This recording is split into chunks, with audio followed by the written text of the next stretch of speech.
Hello, you're watching The Ideas Factory. I'm Naghma. Joining me on this episode is Professor Pant. We will be looking at the Shanghai Cooperation Organization meet that is taking place. The foreign ministers meet is going to happen, but the defense ministers meet has already taken place. The Russians, the Chinese, the Pakistanis are in town. What can be the expected outcome of the SCO meet? What does India gain from this organization? That is one thing that we will be looking at. Along with that, of course, China's growing stature in the world as a mediator in the Russia-Ukraine crisis. Will China now be able to mediate now that the Chinese and the Ukrainians have also spoken? So all that we will be looking at on this episode of the Ideas Factory, and the Europe-China equation also. Harsh, I would like to start with the Shanghai Cooperation Organization meet that is going to take place. And of course, before that, the defense ministers have met, but the foreign ministers are going to meet. The Chinese and the Russians were already present, but now all eyes are set on Pakistan, on Bilawal Bhutto. First of all, it's a Pakistani foreign minister coming in after say about 2011. This is the first time a Pakistani foreign minister is visiting India. Other than that, of course, the legacy, the Bhutto legacy. So all eyes are on Bilawal Bhutto's visit too, and the big question of whether it can be an icebreaker, but what really can be, of course, he's coming for a multilateral meet, but what really is the significance of this visit?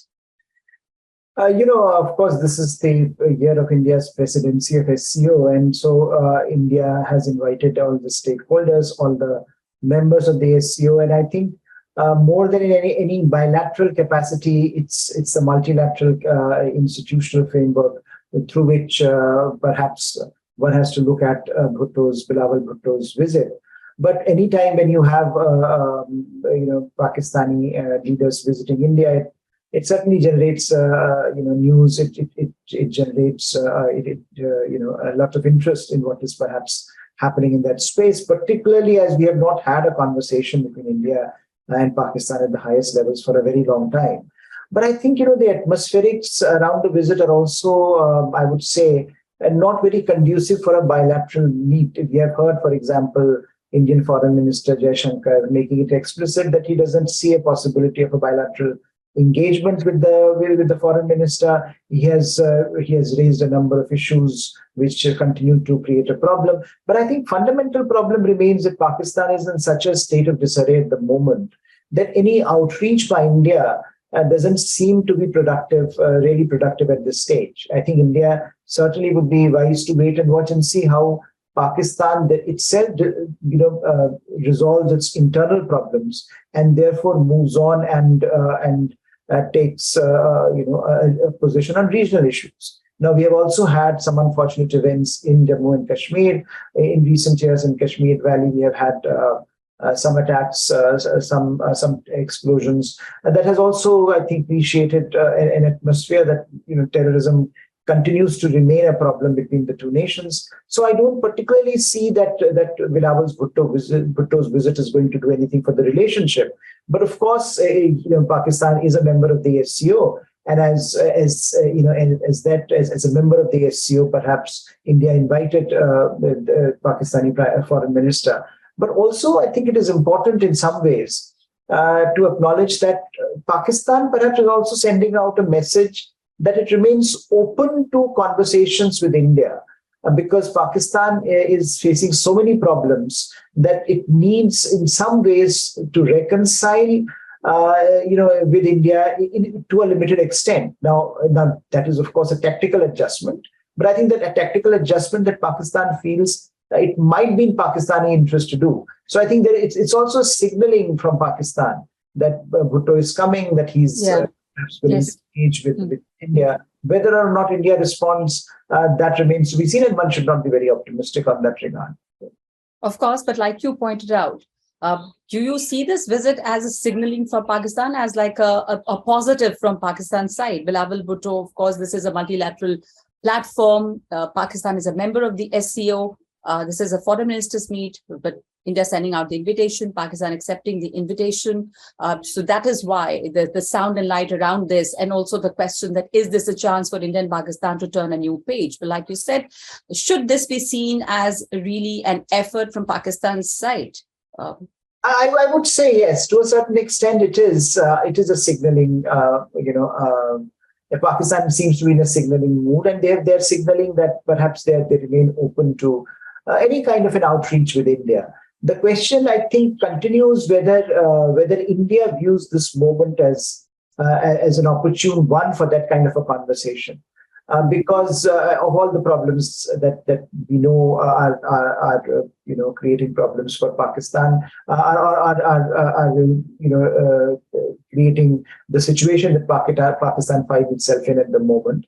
And of course, the long-term value of an engagement at this stage is also questionable. That at a time when political polarization within Pakistan is so high, how do you ensure that your engagement with Pakistani leadership at this stage yields any dividends? Of course, any conversation is better than no conversation.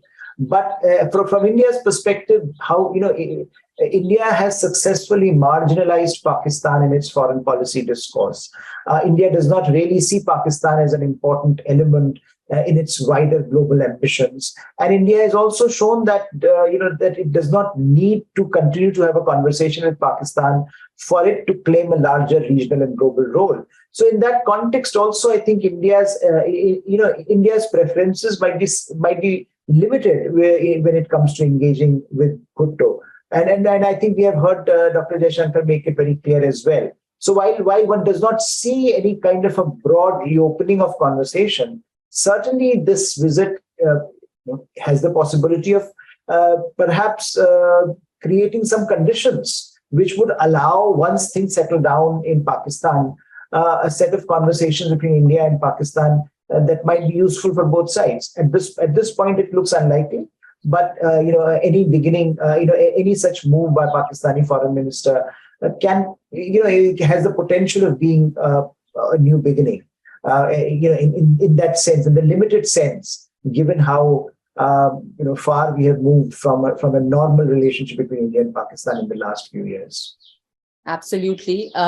Also, before this, during the Defense Ministers' meet, Defense Minister Rajnath Singh had very clearly stated that the need to root out terrorism collectively and fix accountability on the supporters, looking at, as you also mentioned, the terrorism emanating from Pakistan continues, and that continues to bother India. So, of course, there is that background too. But when we look at the defense ministers meet and the Chinese making a positive statement and saying that there is more in common with India than the differences, and we should move ahead in spite of it, what does this signaling from China say? And also, if we look at SCO in general, India hosting the SCO summit this year, what are the expectations from the summit, and how does India really gain from this grouping? See, India, I think in the last decade, we have seen India's role on the global stage has kind of been reimagined through its Indo-Pacific geography. But many people forget that India remains a continental power as well, that India's interests are fundamentally embedded in a stable Eurasian landscape. And therefore, for India, the northern challenge, the challenge from the north, remains a very important one. And when you point out what Rajnath Singh said, I think, for India, terrorism, extremism emanating from its northern frontier is very, very important to how do you tackle that, and how do you tackle that in partnership with countries in your neighborhood, in your vicinity, in particular in Central Asia. And that's the reason why India has invested so much in the SCO. Shanghai Cooperation Organization is seen primarily by India as a mechanism through which India can not only have its foot in the larger Central Asian region, through which India, where a kind of a great game among major powers is being replayed. But we also know that Central Asia remains a region where India has had civilizational contacts. So civilizational engagement, historical engagement with that part of the world has shaped India's politics, India's geopolitics, and India's and then the context in which India operates. So I think that is the reason why being part of a platform like SCO with Russia, with China, with Central Asia is so important for India. And that is why India continues to invest in SCO to the extent that it does. And that is why this presidency is seen as so vital and so important. So I think Rajnath Singh, Indian Defense Minister, was categorical in mentioning that look, terrorism ultimately is a problem that is affecting all the countries of the SCO, and all the countries therefore will have to come together to fight it. And of course, by doing that, he also put Pakistan's role under the scanner. He also made it very clear that accountability needs to be fixed for countries that continue to use terrorism as an instrument of state policy. But he also, I think, was targeting China, which has supported Pakistan in giving it that benefit of doubt in creating conducive environment for Pakistan to foster that policy. And therefore, it was a two-pronged attack on two nations that continue to challenge the fundamentals of Indian security in more ways than one. So while I think on the one side, the question remained about extremism, terrorism, and the regional problems, the bigger question remained about global powers and how do you reach out to powers like China so that they can engage more positively with India and Central Asia. Absolutely. And if we move away now from SCO, looking at the countries that are here, the Russians are here, the Chinese are here, but then there is another front that's open there in Russia. In terms of the Russia-Ukraine conflict and China's role in being a peacemaker there. A lot of countries are looking up to China, including Europe, and the Ukrainians and the Chinese have spoken for the first time because China's role since this war or since the aggression started has been very uncertain. It has also tried to maintain neutrality, but now Xi Jinping speaking to Zelensky, and after that, very clearly, China also saying that it is keen that it'll establish, it'll be the channel that can probably negotiate peace. So how do you see China's role, China's gaining influence in the new world order as a peacemaker here and the possibility of that happening? See, China, I think, has been trying to fill a void that perhaps it feels America is leaving behind, that perhaps West is leaving behind, and that America is withdrawing from certain areas. America is looking inwards in more ways than one. And China, especially after coming out of its COVID-19 induced isolation, perhaps feels that for all the negative publicity that it has been receiving over the last few years, it can put it away by shoring up its credentials as a peacemaker in various parts of the world.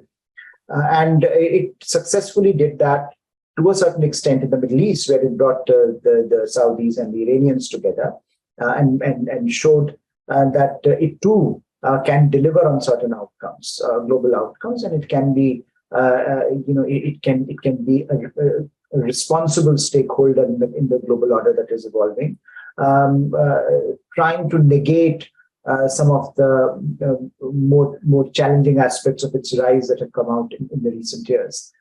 I think in the case of Ukraine, Russia, it's certainly it is again trying to do the same. It is, if you look at their 12-point peace plan that they released in February, which was targeted more, I think, to the West than it was to the two stakeholders, because the target was, Western countries, the US in particular, telling the US that, telling the West that there is a historical context to this conflict, mentioning unilateral sanctions, talking about how the West should or countries should give up their Cold War bloc mentality. All those, issues were about the West. They were less about Russia and Ukraine. But coming to Russia and Ukraine, of course, the Chinese have been talking about respecting sovereignty and coming to the negotiating table. But beyond that, their credibility suffers in this case because they're seen as very close to the Russians. So they are not neutral in that sense. Although Ukrainians have tried to leverage China's role, Ukraine has said that they welcome China's engagement, that they welcome the phone call, and I think Zelensky has said that phone call with Xi Jinping will lead to a significantly improved bilateral relationship, which is very interesting because Zelensky seems to be more focused on the bilateral engagement than about the possibility of the war coming to an end, because both sides, Russians and the Ukrainians, do not seem to be any mood, first of all, to come to the negotiating table at the moment. Russia feels that it just has to wait out, and the pressure on the West would be such that support for Ukraine would crumble, and the Ukrainians feel that they have now enough in stock to launch a counteroffensive. So I think both sides are trying to shape the battlefield to their advantage. And so China's role is not really answering those fundamental questions about sovereignty, about territorial integrity, whether China will put pressure on Russia to give the territory back to Ukraine that it is now controlling. All those questions are not answered in Chinese approach. What the Chinese primarily are trying to do is to position themselves as a global power that is capable of talking about global issues, and in particularly taking aim at the US and the West. So I think it is more about China's own global positioning than it is about resolving Ukraine crisis. But so I think that's a role China will continue to play. Okay, China is continuing to play that role. It seems very logical that China basically is more interested in enhancing its own image in the global order rather than solving the problem. But the US too, the American ambassador has made a statement saying that Beijing should put pressure on Russia to end the war in Ukraine. So, of course, Europe has been looking at China. The American ambassador to China saying that. So in a way, the attention is, or the focus is turning towards China, that China can probably play a role, but you're saying that China probably will just use this to its own advantage rather than, or is not really capable of solving the crisis there. See, yeah, I mean, it's for the US, certainly, I think they have welcomed the fact that Chinese are talking to the Ukrainians, because again, this is the first time that Xi Jinping talked to Zelensky since the war started. So I think that involvement by China is seen as a positive by all sides. But what China has done so far, and with its actions, not with its words, is to make it very clear who they give priority in this relationship. So this visit to Russia, this relationship with Russia as it has evolved over the last year, it's very clear that they are privileging Russia over Ukraine. Now, if you privilege one side over the other, and then your ability to shape the negotiating structure is constrained. Now, given the difficult position in particular that the West finds itself in, and of course we have seen some muddled approach by the Europeans. We have had Macron's very, very almost a disastrous visit to China, which was heavily criticized back in Europe. The kind of statements that he made, and challenging America and making a case that perhaps Europe can be, EU should be equidistance, maintain an equidistance from both sides, China and Russia. That was heavily challenged back home, and he has been under pressure. But I think there is a sense that that the war has gone on for a while, and that the pressure on the domestic populace in various European countries are putting on their governments is also very clear. So why not look at China to resolve this problem? So there is a bit of hope that in particular Europe is resting on China. I don't think it's going to come to any great resolution anytime soon, but that's a hope that they carry forward, that they carry through, and China, of course, is playing to that aspiration, because it helps China to showcase its own diplomatic muscle, to showcase its own global profile at a time when it has had a lot of setbacks around the globe in terms of the public perception of China as a country that is more aggressive, that is more about conflicts and wars than about resolving conflicts. So I think this is perhaps one of the ways in which China can shore up its credibility on the global stage. Sure. You spoke of China and Europe and their relationship. I just want to understand, the Europe and China are at crossroads. How do you see their relationship unfolding? And do you think that the true battleground in the US-China Cold War seems to be Europe?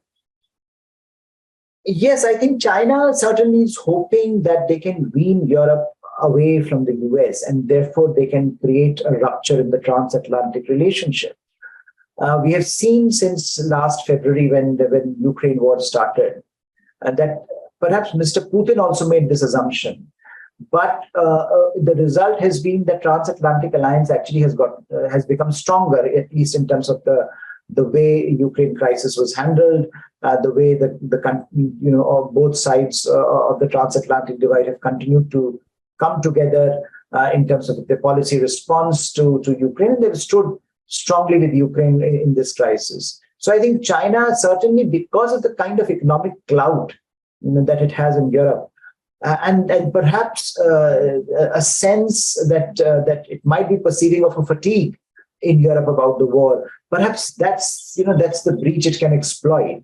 Now, I think Macron's visit did not do any favors because to Europe and Europe's ability to stand up to China, because he gave a sense that there were divisions when it came to China in Europe. Although then when he went back, he certainly dialed some of those comments back, and the French government itself has clarified a lot of the issues. But I think the argument that Europe and America should be standing shoulder to shoulder, not only against Russia, but also against China, which both sides now concede is going to be the real long-term challenger, that has come under a shadow because of some of the recent developments. Now, whether those recent developments, this recent outreach by Europe is something that is merely a tactical response by a French leader who is facing pressure at home, or this is a strategic shift in Europe's position, I think that remains to be seen. My own sense is that Europe has turned a corner on China, and it's unlikely that they would go back to the older paradigm where China was seen as a country that they can do business with. I think there are enough issues on the table at the moment, and we saw how different Ursula von der Leyen, who also went to China with Macron. Von der Leyen had a very different approach to China. She was much more categorical, much more robust in talking with China. So I think there are two different approaches. Perhaps Macron overdid it, but I think there is some confusion which this visit has created. Now Europe and many in Europe and European Union countries are trying to bring it back, bring that equilibrium back in the sense of giving out statements and making it clear that they have no intention of either breaking the transatlantic relationship over China or of weakening their resolve in challenging China on issues that they feel strongly about. But I think that is something that China wants to exploit, this breach that it feels that exists in transatlantic relationship. And China feels that while US looks at China as a long-term challenge, it's a structural challenge, perhaps there are opportunities in Europe, given its economic dependence, given how Europe wants to also be autonomous of the overweening presence of the US. Perhaps there is something that they can play with diplomatically. China is looking for that space. The transatlantic, like in our earlier discussions too, you had pointed out that the problem really is in Europe, and it's not so much about China's ambition, but also about the rift that is there amongst the European countries, and China is trying to exploit this. Now, another important point before we wrap up this episode that I want your comments on is External Affairs Minister Jaishankar's visit to the Latin American countries, and he's just back after a very long extended tour. So clearly the significance of these countries in India's foreign policy goals. There have been talks on trade, climate, energy. How important are these countries now in India's foreign policy goals? I think we are looking at kind of a rejuvenation of India-Latin America relationship. It was always there, but for primarily for reasons of distance, it was always felt that, Latin America is too far away. And so a sustained engagement with Latin American countries was not really privileged. I think we are witnessing that change. I think the foreign minister, Dr. Jaishankar in particular, has been relatively more, optimistic about this relationship. He has talked very positively about this relationship. And he himself has taken the lead in engaging this part of the world on a sustained basis. So I think his outreach to Latin America has certainly given an impression that while Latin America's role and its importance was always appreciated, there was a lack of political will in India. I think that sense is changing, that now there is a political will to take this region seriously, to take the relationship forward. We are looking at a very robust economic relationship that is developing with the Latin American region. We are looking also at the region as a huge market for India, as a supplier of critical materials. We are in lithium and copper, for example, very important for our future manufacturing base. And I think some of those aspects perhaps are being recognized and are being taken forward. Of course, India has always had a special relationship with bigger countries, in Brazil and Argentina. But taking the relationship beyond these big countries in Latin America, I think has been the aim of the present foreign minister. And I think he has done relatively well in that regard, in keeping that engagement on a sustained basis. So while in the past distance was seen as a problem, today I think the distance is being managed in a way that India is making a case that India wants to have a sustained productive engagement with a part of the world that in the past India has ignored, but today India feels it should continue to look at that region also as a significant part, both of its developmental trajectory as well as its strategic choices, and it is being reciprocated also from Latin American side. So that's it from us on this episode of the Ideas Factory. We'll see you on the next episode. Thank you so much, Harsh.